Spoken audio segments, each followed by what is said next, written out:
panibagong araw na naman para sa isang influencer, main character, main visuals ng Rojas.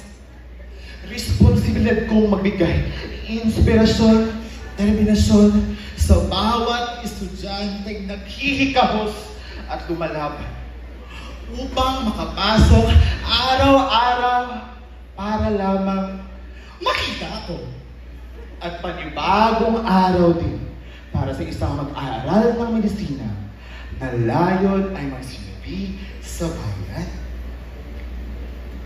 Ang fantasy ko today ay sana maka-6 ako sa trances. Ang fantasy ko today ay sana makalimutan ko na siya. Ang fantasy ko today ay to bring tatay home.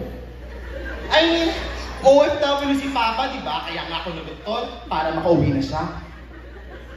Tunay na, napakabilis na mga araw. At isa na nga akong ganap na tired year. Marami na nagbago sa Rojas Hall. Marami namang pareho lang din. Ay, ganito pala sa med school. Mauso, maingay, puno ng mga backlogs! Backs! Tapos mo na bang basahin yung mga neurotransfers? Okay, alright. Wala na itong study techniques, no? Sige nga, tanungin kita. Day sleepiness, gnarly. Facial pain, gnarly. In labor, gnarly. Bakit puro gnarly, Backs?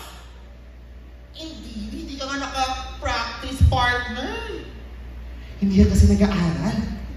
Una, gnarly. As in, narcolepsy. Pangalawa, gnarly. Norally. Tsa. Pangatlo, gnarly din. Neuritis. Lee, apelido na kasi yun.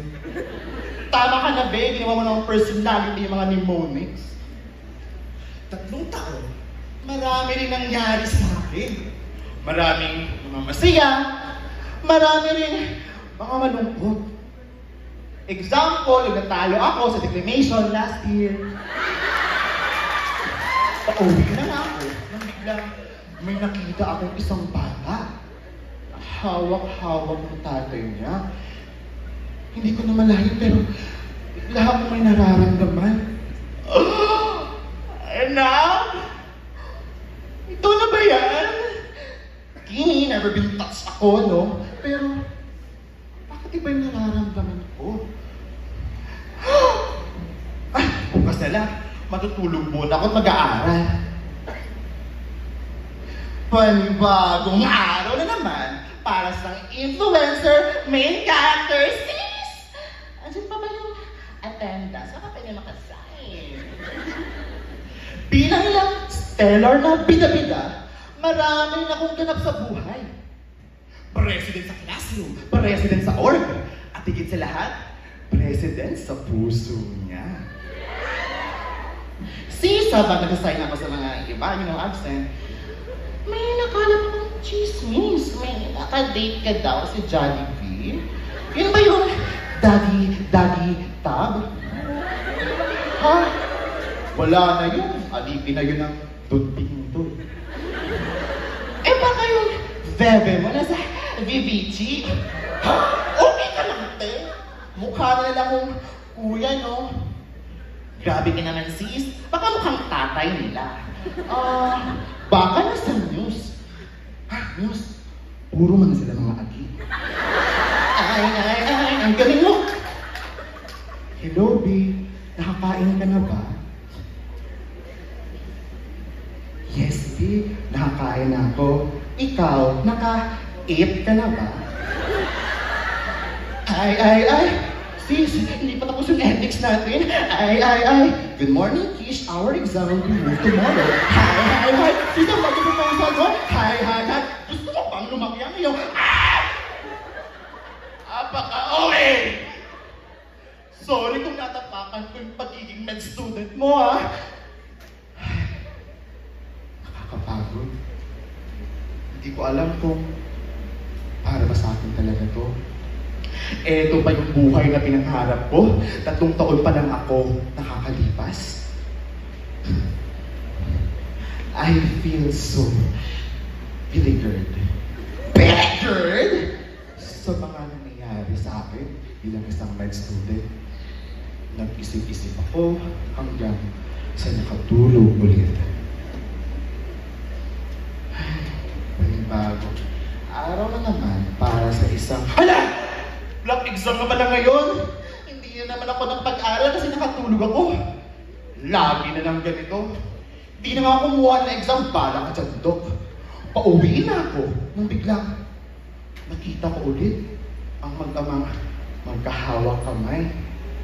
Nang namalayan ko, tumutulo na pala ang mga luha ko. Nang maalala ang aking ama na nasa malayo, kumakayod para sa amin.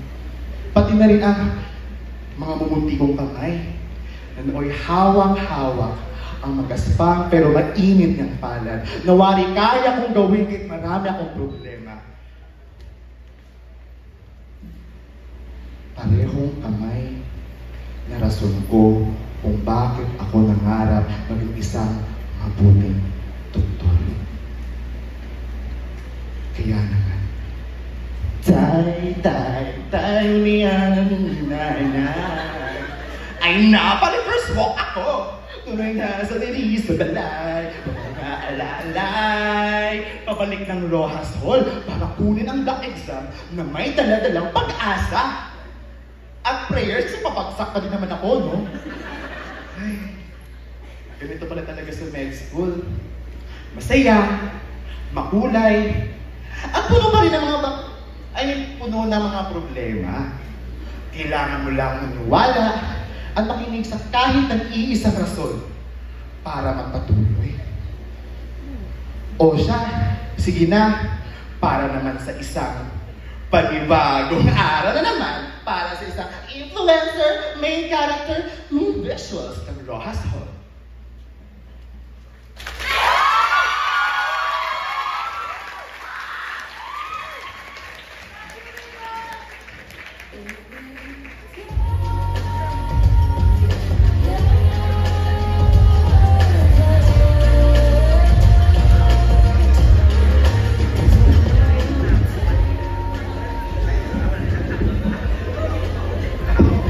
Medyo akigsa ko ng mic. Thank you to all our contestants for that heartfelt and moving performances in Filipino declamation.